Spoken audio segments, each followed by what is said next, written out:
to Doxxed, the podcast.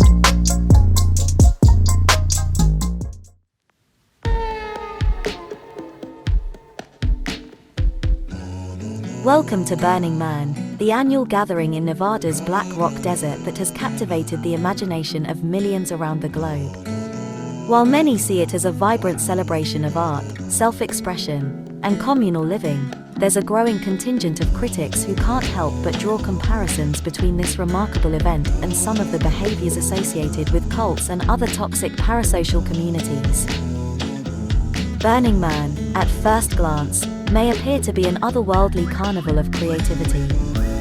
It acts as a temporary city that draws tens of thousands of participants each year, all united by a shared commitment to the event's 10 core principles. At its center is the iconic burning of a massive wooden effigy, a ritualistic spectacle that signals both the climax and conclusion of the event. Yet, as the festival has grown in size and prominence, so too have the concerns about its cultural impact and safety.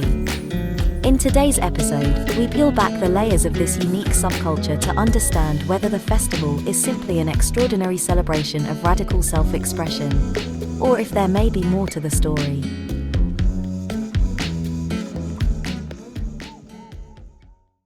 So Burning Man is an annual event. It takes place in the Black Rock Desert, and it was founded in 1986 by Larry Harvey, among other people who I watched some interviews of. He's an interesting man, and it has grown a lot. And then there was this most recent thing this year that seems like put a lot of people in danger. But I was excited to talk about this when you mentioned that in some ways it kind of behaves like a cult. And so I'm interested in talking about that because I think in some ways it appears on the surface like one and isn't really. And then in other ways it kind of might be one. So I'm interested if you know stuff I don't. Yeah, I don't think I know anything you don't, but I do kind of want to go over a little bit more of the background. So, yeah, it was started in 1986 by Larry Harvey and one other person, I believe. There might have been a group, but Larry Harvey and Jerry James. And it seemed to have been started as a way to build community within the certain group of people. It was like sort of about art and self-expression and community and these principles of like radical self-reliance, and those principles have kind of been the foundation of the Burning Man Festival since the beginning. It's something that's been carried through even through today. But it was a pretty small gathering at first, like a beach party, an annual beach party where they burn this big wooden effigy of a man, and that sort of would like close the event. But then in the 90s, it became so big that it started to become like a public safety issue.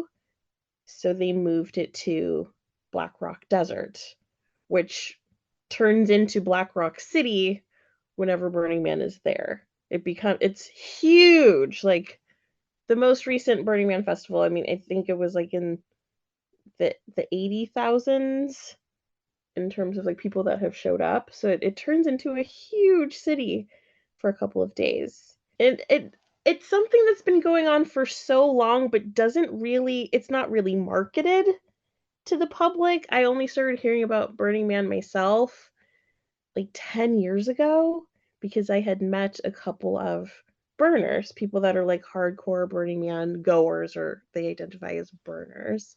And they usually have a burner name, which is like a nickname that's used during Burning Man events. Not just the main Burning Man event, but there's usually smaller local events throughout the year that lead up to the main event, which is huge and expensive, and there's a lot of moving parts to get there. The tickets are crazy. The tickets sell out within a day or two of them going live on the website. And again, it's not something that's like marketed to the public. There's so many music festivals and art festivals that you hear about, but Burning Man is not one that seems really mainstream. But it started to get more and more mainstream recognition, like in the 2010s probably. COVID had a really big impact on the festival, and I think it was canceled for the first time. Like the in-person event was canceled for the first time in 2020, but they tried to make do with like some virtual events. I think a lot of like long time festivals had to do that during that time because that would have been a nightmare if they were to like have 80,000 people in the desert at the height of COVID. That would have been Yeah. absolutely terrible. And yeah, and this year Burning Man just ended, I think last week, Hmm. and it seemed to be like a pretty big disaster because of where it's located and what the weather was like during this time. Yeah. So the Black Rock Desert is already a pretty harsh environment smack in the middle of summer. Like it's very like the visuals of Burning Man are, they look a lot like the movie Mad Max. It's very much like it's dusty, it's hot, it's flat as far as the eye can see. There's no running water. You're camping in a really harsh environment, and the people that go They all wear crazy still love. costumes. They wear crazy costumes, and the whole like radical self-reliance thing and the 10 principles seem really positive on its face, right? Except they kind Like, of contradict. I want to talk about those 10 principles because they're very interesting. let me see. I have them written out in my notes. Okay, so the 10 principles, from what I could find, are number one is radical inclusion. Mhm. So they encourage like everyone to participate, no matter what their background is, age, race, gender, whatever. It's supposed to be like a very welcoming environment. The second one is gifting. You're encouraged to give freely without expecting anything back, which is supposed to foster a culture of like sharing and reciprocity and generosity. And from what I understand, there's no money exchange. There's no like selling that happens at Burning Man. So that's the third principle, which is decommodification. So there's like no or at least very minimal commercial transactions that happen there. The fourth one is radical self-reliance. So you're expected to be responsible for your own well-being and be prepared and be personally accountable for your stuff and your safety and surviving in that environment while you're there. The fifth one is radical self expression, which, the crazy outfits or just walking around naked the whole time, it's a thing. You're encouraged to be free and be creative. And that's through artistic expression and costumes or art installations, which get really elaborate and really cool. Like all the art installations that happen at Burning Man look really awesome. There's a lot of performances and stuff. So that's cool. The sixth principle is communal effort. They encourage collaboration and cooperation, and people that go are encouraged to work together to create this communal experience with everyone there.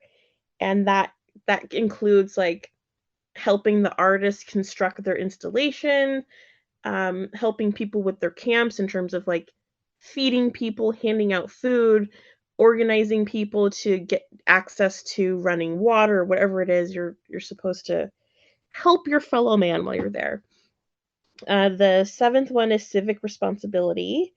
Um, they encourage you and expect you to take an active role in the community's well-being.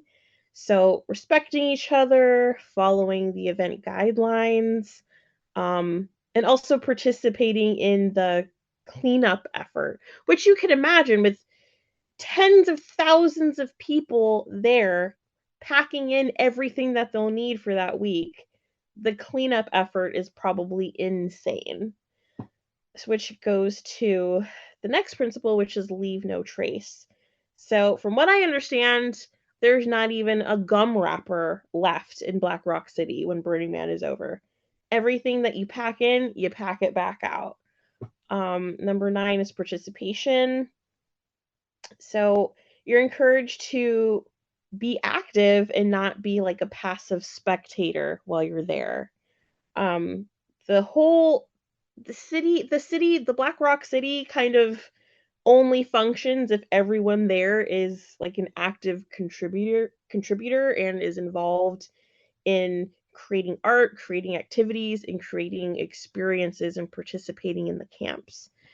And then the last one is immediacy, which is like just kind of encourage you to be present, be in the present moment, and experience life directly rather than through like technology or being on your phone or being distracted. They kind of want you to be present and be there, which is funny because there's like this whole drug culture there where like you're not actually there. Like I think it's funny that one of the Exactly. principles is like being present when like the whole thing is like they really glamorize being fucked up the whole time. So I don't know. Well, yeah, and that kind of that ever presence of drugs is something that I think is commonly hard to see when you're in it as a red flag of a community that has some unhealthiness in it. And I Mhm. think it's not always wrong to do drugs. I think they can be that's my official stance 2023. It's not always wrong to do drugs. They can be really life-changing in positive ways just as much as in negative ways. But when you're dealing with more like a community that Mhm. centers drugs and drug use, in my experience, even when that seems like it's all for fun, it indicates that there is some level of escapism and it indicates some deeper issues of toxicity in the community. Mhm. Usually, that's my experience. So, and I also think when it comes to like talking about what does this community resemble a cult, one of the things that jumps out to me is that it's easier to control people's behavior and minds when they are not sober. Right. But also, as much as Burning Man on its face kind of resembles a cult, if that's what you're No, like it's seeking also to kind of find, not. Like I if think, you're yeah, go ahead. if you're seeking to find a cult in Burning Man culture, if you're trying to look at it through that lens, you'll see that. You'll definitely like it has the makings of a cult-like type of thing. But what makes it unique is that it doesn't have a leader. There is not one authoritarian person like telling people what to do, trying to control people. There isn't a person doing that. It feels to me like that jumped out at me from an article I read too. Somebody pointed that out and was like, it's not just Larry Harvey, it's also this guy, Jerry James. And so that hasn't met the first pillar of cults. But I still think that these people are kind of iconic figureheads anyway. Like I watched, again, Larry Harvey talking, and he doesn't strike me as like a horrifying narcissist. And usually like when you're really hardcore starting a cult, you're usually like a narcissistic person up at the top intentionally trying to manipulate people when it's one of these like very dangerous, but also that's not even quite what I mean, because there's this other kind of level of cult, I think, which is more like a cult of that a cult of influence, I want to say. Like not so much a Mm, cult of personality, but like a cult of parasocial relationship. And I guess you're right, there's not really like a that kind of connection beyond just whatever talks you can find of people. But I think there's a proxy, which is the Burning Man effigy. So there's this like on the central axis of the city, so that you can see it as a like an iconic locator point to understand where you are. Even is this giant statue of this man, right? mhm, And I think that it goes back to the whole structure and the whole ideas about radical inclusion, uh radical self-reliance, radical self-expression. Those things read to me as like pretty libertarian, and mm, it makes me think of white men. And not all libertarians are white men, but it's just there's this kind of idea that like to be really free, you must be allowed to do whatever you feel like you want to do. And it kind of goes against what I think is like the path forward to real freedom, actually, because it isolates you to do that. And I just think that's very tied into the identity of white maleness. And I think that anytime when you start any kind of community and you are a white man and you don't think about your identity as a white man as part of what you're kind of taking into account in setting up the community dynamics, then in some way, doesn't it kind of become a cult?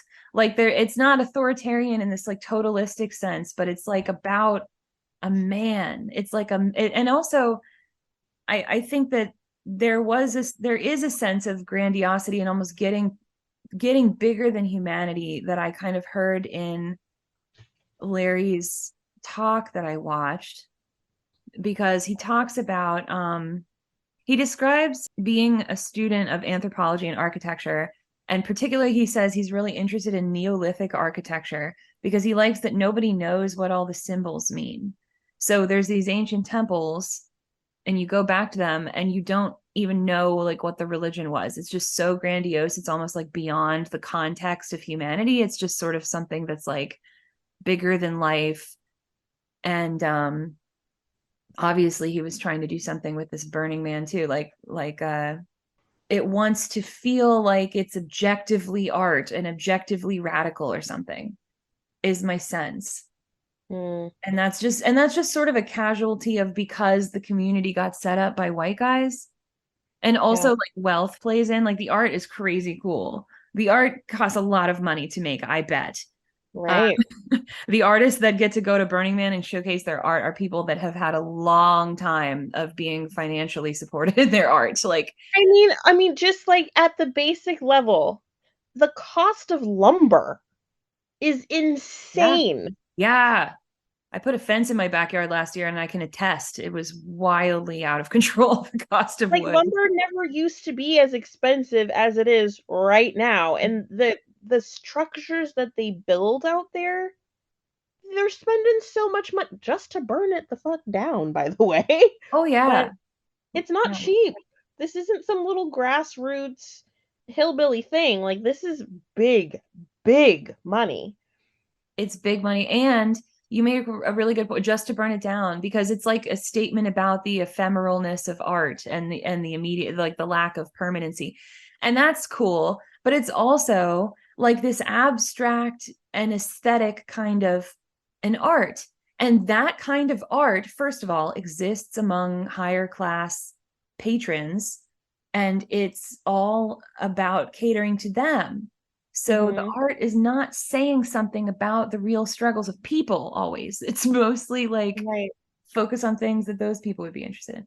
And that I think you can see that and it's cool. It's really cool to see, you know, you can make something look great when you have a lot of money, but absolutely some weird like classist things. And then also I can only imagine issues of disability, because they're talking about radical inclusion, and I know that they do have like wheelchair accessible stalls, but they're in a desert, which just presents like inherent problems of access, a lot of them. And then not to mention when some disaster happens, and how do you figure things out so people have a fair shot of being safe. So I think it leads to hubris, basically, when and I think it's like, it doesn't have to be like a cult. Like you can see how it, because he talks about ritual too in that talk, and it's like, to me, talking about ritual and setting things up ritualistically is not cult like, it's human. So that's an example of where you might look at it and think like, oh, cult, but I don't think it's unhealthy to have a ritualistic experience.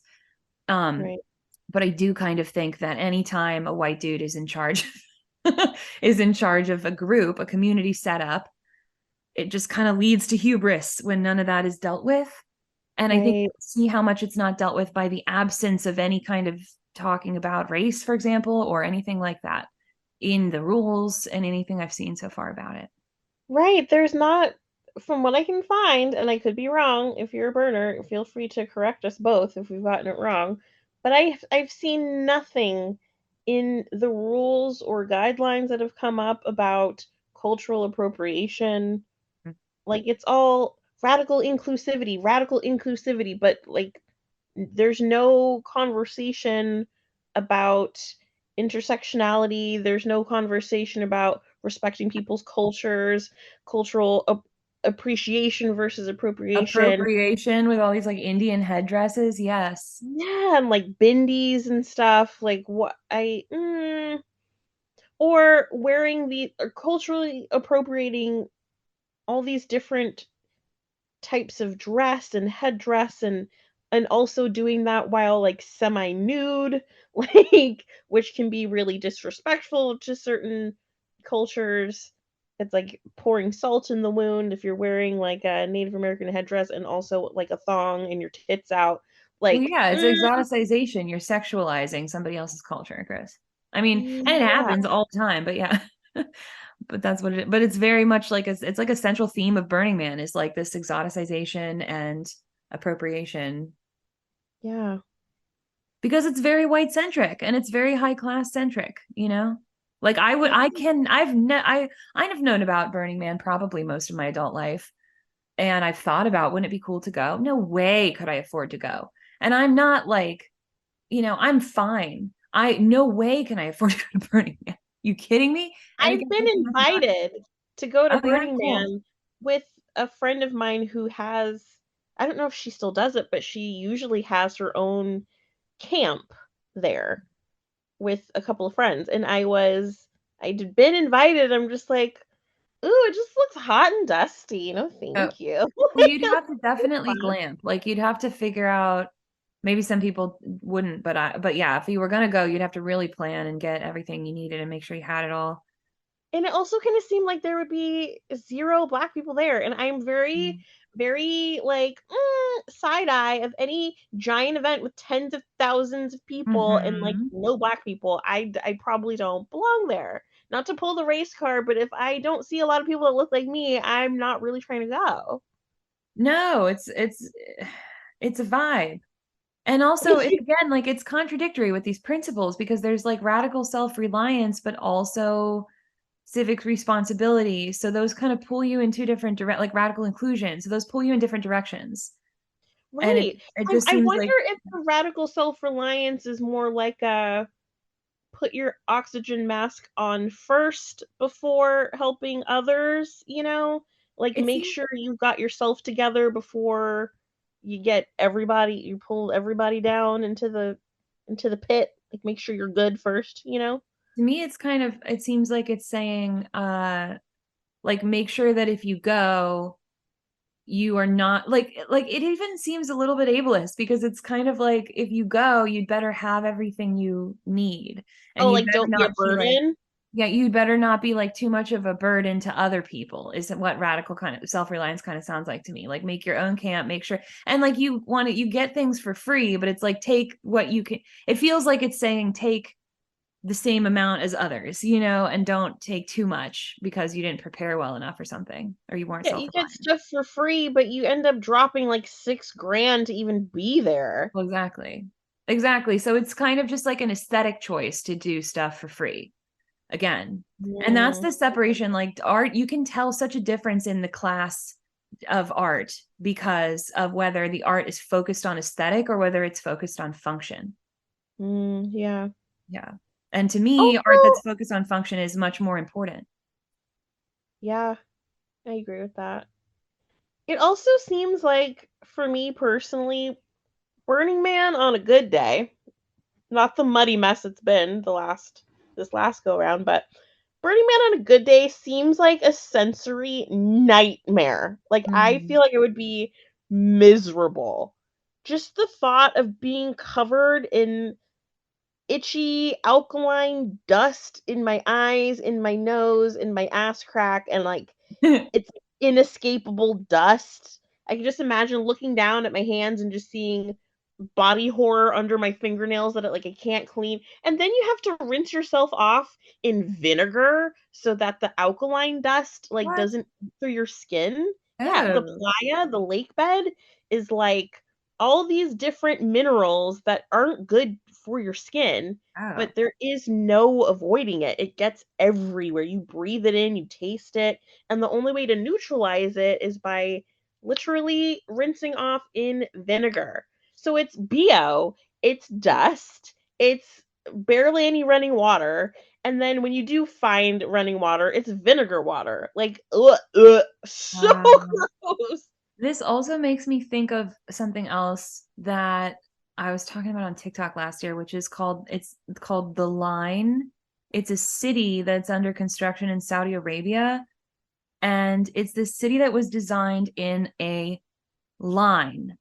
So it's like a one straight long wall, and then it's kind of supposed to be like walkable with little like areas where you have residential and different things that you need there.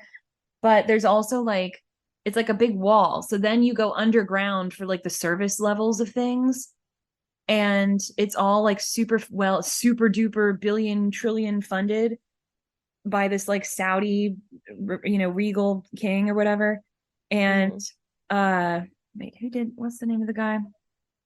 I shouldn't just I don't know what kind of royalty they have in Saudi Arabia. It's designed to have no carbon emissions, so that's kind of cool. But what's the name of the guy? Oh, Mohammed bin Salman. That's the name of the guy that founded it. And so anyway, the thing that was so fascinating to me about this idea of a line city, and then it's the same kind of idea with Burning Man, is like you're going into an environment and you're not working with the environment to get to like sustain you. You're not like working hand in hand with it. You're trying to fight it. Why would you make a city in a straight line? Like there's so like cities kind of radiate outward as they grow, so that causes so many problems immediately. Plus there's class issues with like all the service people are underground now, like ooh. So who's thinking about that? And also it wasn't like there's definitely a lot of AI that's built into that city, so it's meant to minimize like the people but underground, but like just a weird, like there's a lot of immediately clear problems that rise up because you're fighting the earth. That's my point.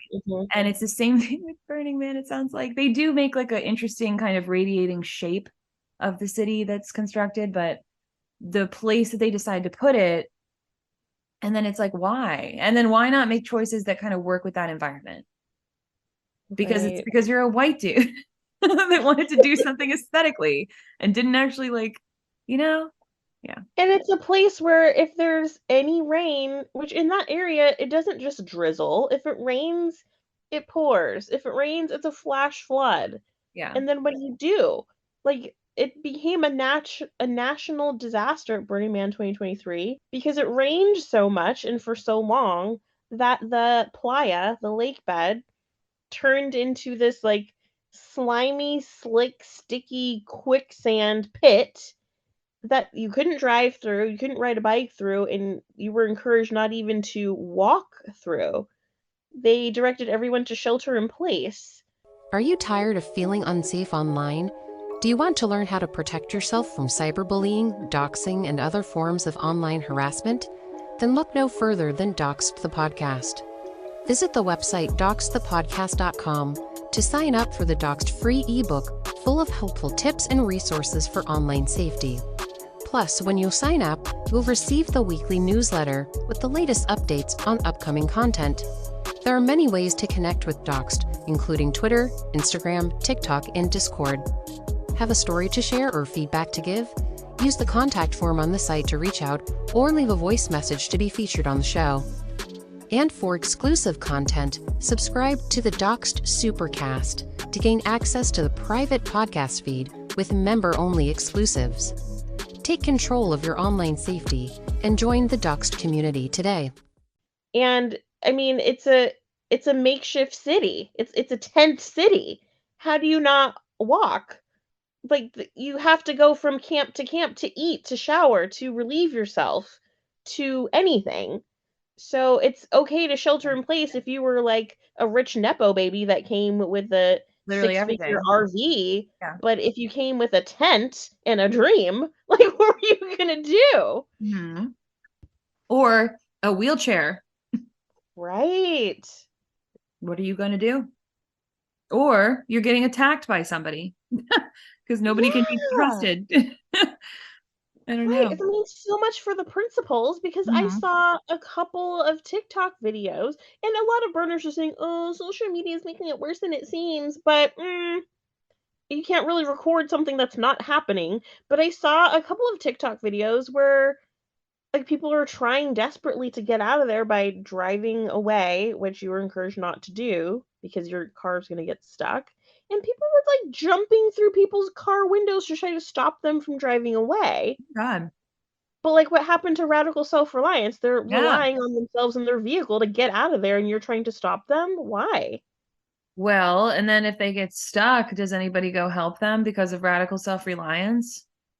It's radical self-reliance I guess works if there's zero issues, but when there is an issue, I don't understand what's supposed to happen. It just seems very nebulous too, and almost like double speaking in the way that I have a very limited like I have not really interacted with this community at all. So like I would love to be corrected if people who experience it have other things to say or just like to know more. But uh it seems like also the word radical is just so nebulous. Like what does that mean to you? Radical. What is radical? What do you Spending mean? $6,000 to pretend to be homeless in the desert's pretty Yeah, is that radical to radical? me. Or is that not at all radical? And then that goes against like I mean they do have like an anti-capitalism one, but like or like an anti-commercey, but it's again it's just kind of like canceled out at other times with the other rules. So what is radical? I mean, I understand that people like to have I think that there's like a catharsis element, like you go and you kind of just let yourself feel unconstrained by societal expectations. And so I think depending where you're at in your life journey, maybe that's a radical thing. And catharsis can be also healing. I know that like body trauma can be, or like trauma is stored in the body and it can be healing to move around in unconstricted ways or Mhm. even to, dress or make sounds in unconstricted ways or whatever. So okay, but that's kind of just like a basic level of like, yeah, do some healing work, like do we Yeah. need to drive way the hell out to the desert away from every kind of also reminds me of like not in the proselytizing way, but like missions trips where it's like, why are you going to a different country to try to like fix your problems or try to like help some other person when you could go to your backyard and build a community with your actual neighbor? Do you know your neighbor's name? Or did you go Right. to the desert to try to like have a spiritual awakening on some drugs? And I don't know. That's very diminishing of, I'm sure, a lot of people's experience. And again, depending where you are in your life, maybe it's important to have that kind of like catharsis. But then it's like that doesn't mean that you like. I just saw a meme today about it where it was like so many people who do psilocybin one time or a couple times and then they think they suddenly have achieved the highest level of spirituality and they're totally awakened and they've left the matrix and like they suddenly understand, and it's like, no, you had like a minor epiphany. Try the rest of your life. Now you're on a healing journey. Like you're not done. Yeah. Not done. You maybe perhaps unlocked a little hint of what it is to start with a mushroom. You're not done. So I Right. think that's like it better not be your end all be all. That's fine if that's important for your journey. But and it's fine if it's aesthetic. I appreciate aesthetic. Like I'm all for no point, but just the aesthetic when it makes you happy. Like Yeah. but if you think that you're just spiritually awakening because you went to Burning Man and did and no, I don't I think that that's an illusion. I agree.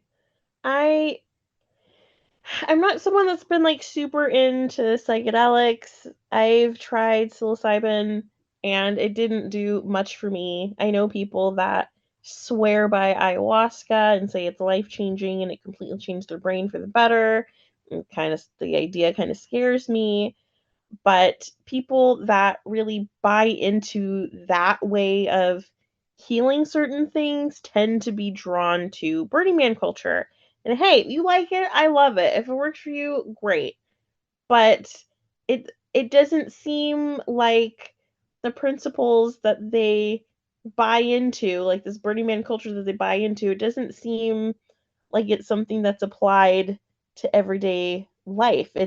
I think there is an element of escapism. Like, where else in everyday life can you walk around naked and be high the whole time and refer to everyone by, a made up, fun, whimsical burner name and dance all day and dance all night and not have to spend money for several days at it. Like, You that know, it's not like a I was normal gonna thing. say Philly pride, but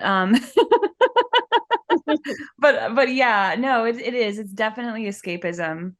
I mean that too, in a way, although it's also like I don't know, like no, but that's really different though, because it's also like a political stance. Like we're physically in a space taking it up in a city, in a major city, and saying, no, we're here too.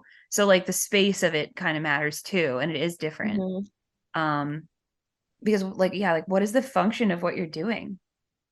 And also, it's we've seen that a couple celebrities came to this last Burning Man, and as soon as there was the slightest hint of trouble, they got the fuck out of there. Like, shelter in place who? They got their helicopters and got the hell out of there. Yeah. They weren't trying to fly anybody else out or make sure any camps made it out okay. They themselves got the hell out. Mm. So, what does that say to me?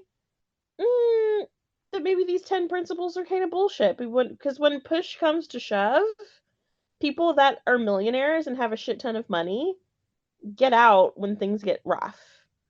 They're not trying to help anybody there.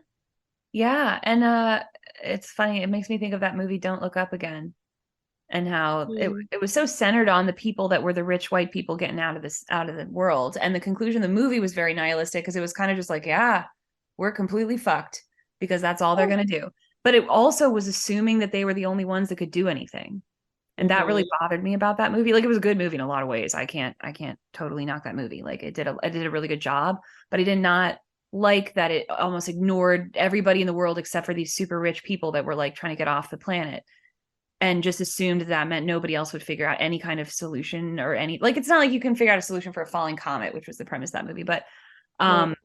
there's an entire world of people who have struggled and survived through a lot of things, not Mhm. just the richest people that will give up.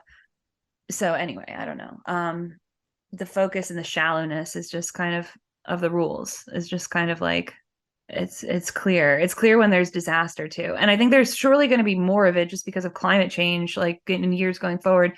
But I think it's almost inevitable. And they really started as this small group. So for it to grow the way it did is really hard to manage. Like if you've ever been responsible for a group of people or had power over any group of people in any way, the larger the group, the more basically impossible it is to not fuck up somehow Mhm. and hurt somebody somehow. Somebody will get hurt.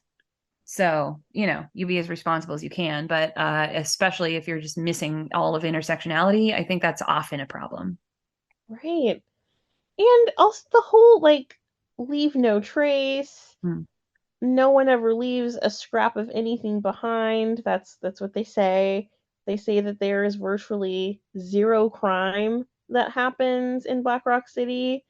And it's like if it's all radical self-reliance and there's all these checks and balances, but who's checking and balancing? Like I don't understand who is who's measuring these things? Who's checking these things? Where is the oversight? Who is responsible for the oversight? How do we know that these things are true? That things aren't as bad as they look and there's never any trash left anywhere and no one ever gets hurt at Burning Man? How do we know that's true? Well, that's a good point. And I also think like I could actually buy that there's very little or no crime there, but the reason is because it's so tied to class. You don't steal things because you just usually 99% of the time, you don't steal things because you just feel like it. You do it because you really need something. You're not Right, doing right. well, you're not doing well. And so to even get into that city, you have to be like at a certain level where I think that kind of makes sense. But you're right. Like, what's the oversight? It's similar to like Disney. Nobody officially has ever died at Disney because if somebody did, they just take them off the property and then they declare them dead after they get off the property. Well, there you go. That's There how you you go. do it. So it's things like that. Like who's looking at what is this metric, Mm.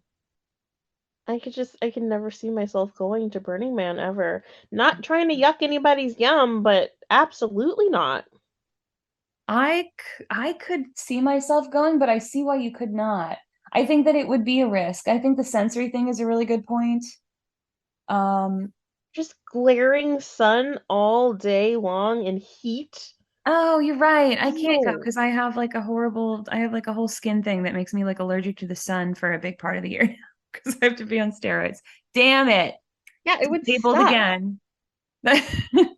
Can't go to Burning Man. No, I probably would, but I would go to Burning Man if I had a ton of money to pour into making myself comfortable going. But I don't, Right. so I probably will never go to Burning Man. If you could glamp, then yeah, If you could maybe. glamp, then you could go, but I can't glamp. And also, showering in vinegar sounds like a nightmare. Yeah. And I just feel like I would stink the whole time. Which I Mm. guess if everybody stinks, then it's Mm. whatever, but also that sounds terrible too.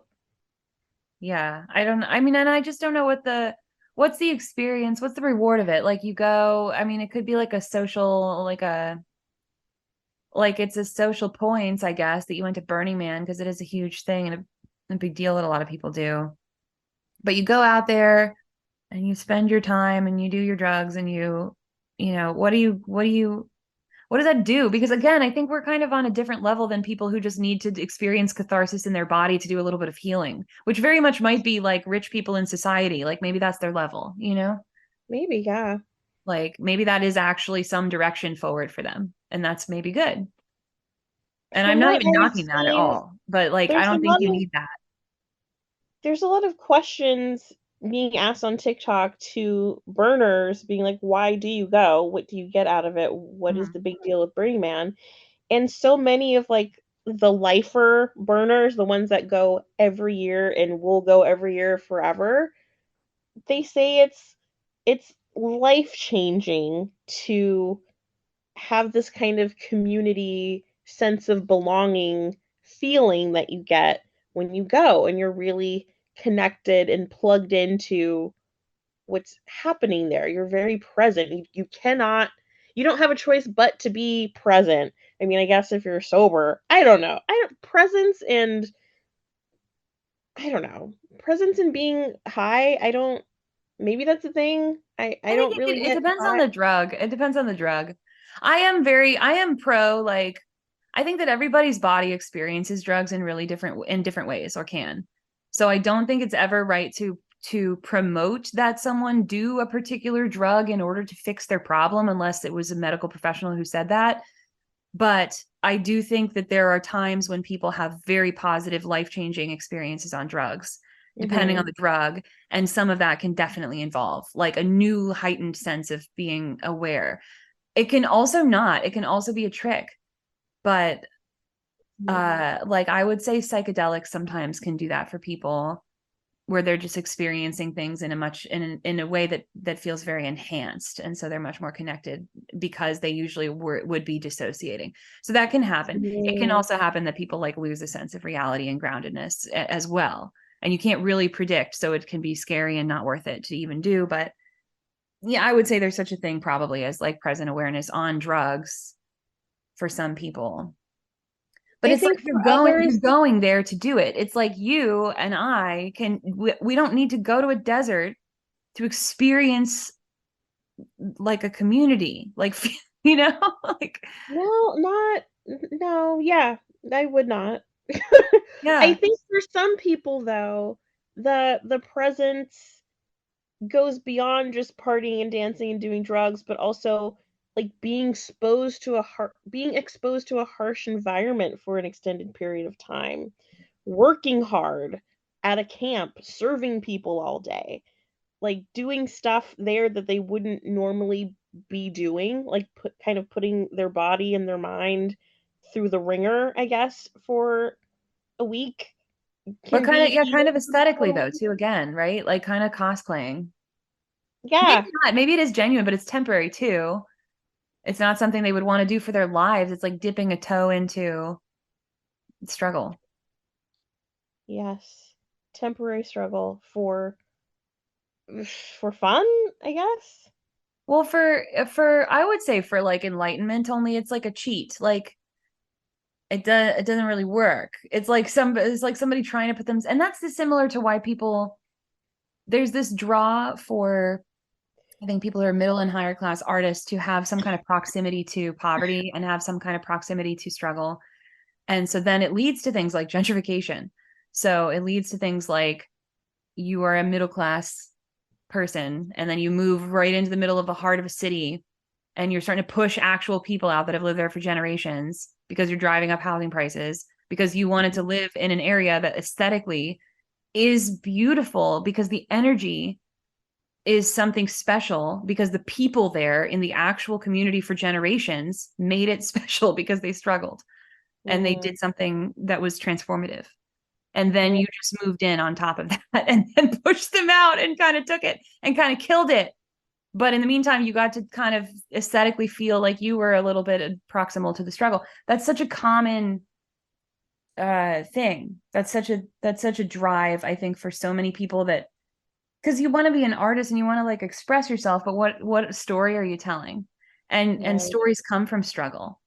And if you don't have your own struggle, I think every human has some kind of struggle, but there's also ego in play of like whose is more, worth talking about or whatever. And then suddenly, oh, it's not too hard to just take yours, make some money off of that, or like, or like aesthetically kind of adopt yours because it looks cool.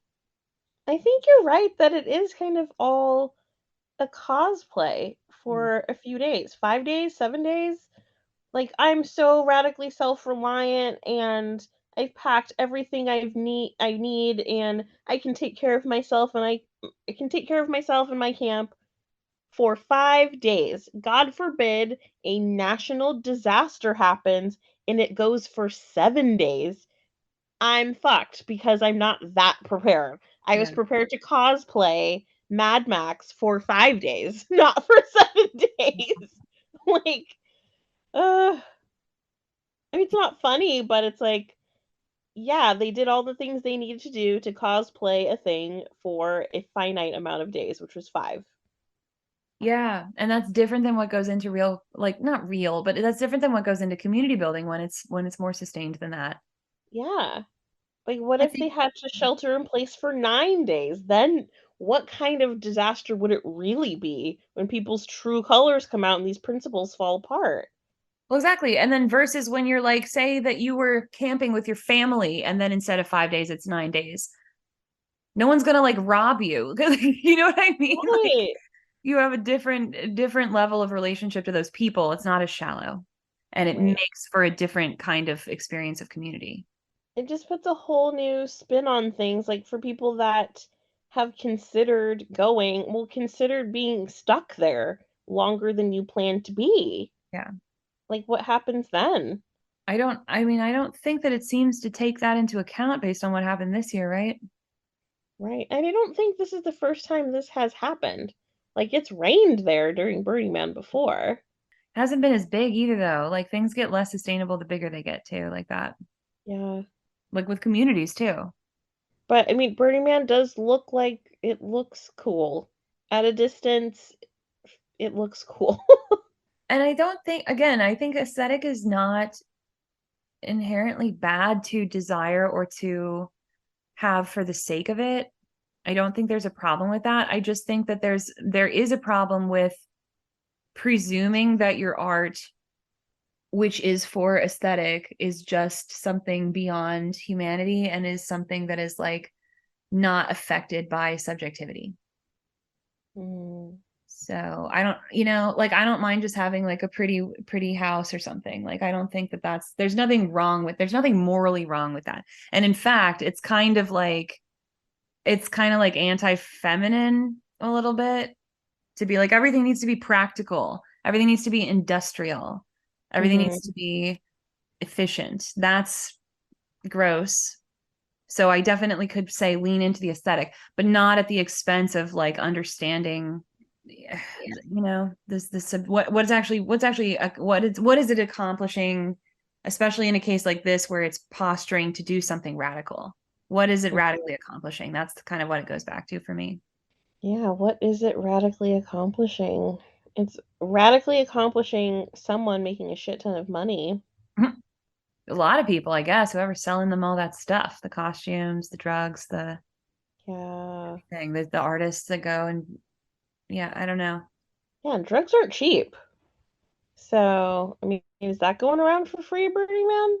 I don't know. Maybe so, but I, I don't know. Could not say. But yeah, somebody's making money.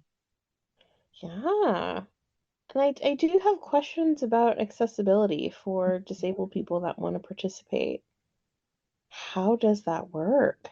It seems like it would require extra money, right? I know Yeah. that they have some accessible, like I know that they have like the bathroom set up, they try and do things like that.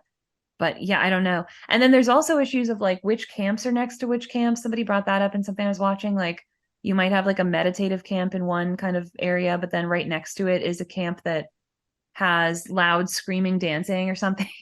And usually things get zoned for that, but that might not Oh. always happen there. So sometimes there's like weird clashes of stuff that people might need. I don't know. I really don't know, but I can just imagine that it would just be there would be there's so many things always that crop up because as soon as something is invisible, it crops up. Like, and there's so much Mm-hmm. until you know about it that is invisible about disability. So I can only imagine going to a desert would be very prohibitive. And it would just require a lot of extra money to compensate, basically. I also wonder about like public health at a place like that, especially in the age of COVID. Like, what if someone became violently ill and it was contagious? Like, what would the procedure be to keep everyone safe? I know. You would hope they would have procedures. I did hear that something was going around Burning Man recently. There's not a lot of news coverage on it, but like there were people that had Ebola-like symptoms, and then that got hush hush real quick. I'm looking at the burningman.org page for health and safety. It does say they have emergency services, medical stations with Red Crosses, and they can also go visit a hospital in Reno if they need even higher level of care. So basically, they have to take them out of the area. They did call in the National Guard, I think I heard. So they can take you by like a helicopter, I guess, if it's that bad. But yeah, I'm looking at but yeah, it's, and one of the first things they mention on the page for health and safety is remember radical self-reliance. Bring a first aid kit and any medications you may need. And it says the closest pharmacies are in Fernley or Reno, and there is no clinic in Gerlach. So it just seems not that accessible.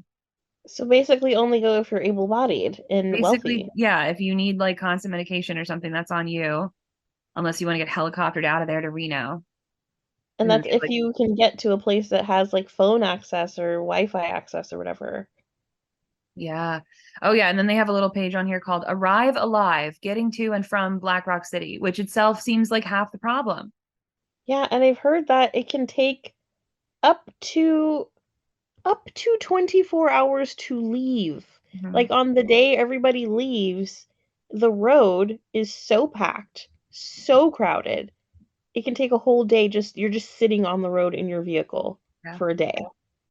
Yeah. So that looks like a mess. And then that's not to mention if people are rushing to get out for some reason or like not acting level headed because something's going on that they're trying to escape, Yeah. Like one car gets stuck in the mud. Now what? With your traffic jam on the way out. Oh my God, I just can't even imagine. Exactly. And then are people bringing pets? Are people bringing like dogs and stuff? I don't know. Probably. Like if you have the money. I guess. I'm looking. There's also a page for pets at Burning Man on their website. Oh, actually dogs are not allowed at the event. So that's good. That is good. It's too hot for doggos anyway. Yeah. I'm trying to see if there's any sort of oh good, because yeah, they're mentioning that the alkaline in the soil is corrosive to dogs like noses and bellies and paws. So that's a good reason to leave your pet at home. And also fireworks and things are scary. Yeah, it doesn't mention any other animals though, other than dogs. It says pets I at Burning Man, and then the entire thing is about dogs. So I guess you could bring like your cat or your fish, but Don't bring a fish to Burning Man. Seems like something someone would do. Put it in your shoe. Bring your chinchilla, I guess. They like dust. My sister has a chinchilla and he does like dust.